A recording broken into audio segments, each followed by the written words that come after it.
ربنا لا تزغ قلوبنا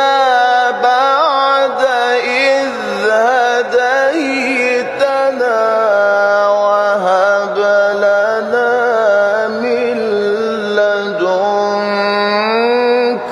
رحمة إنك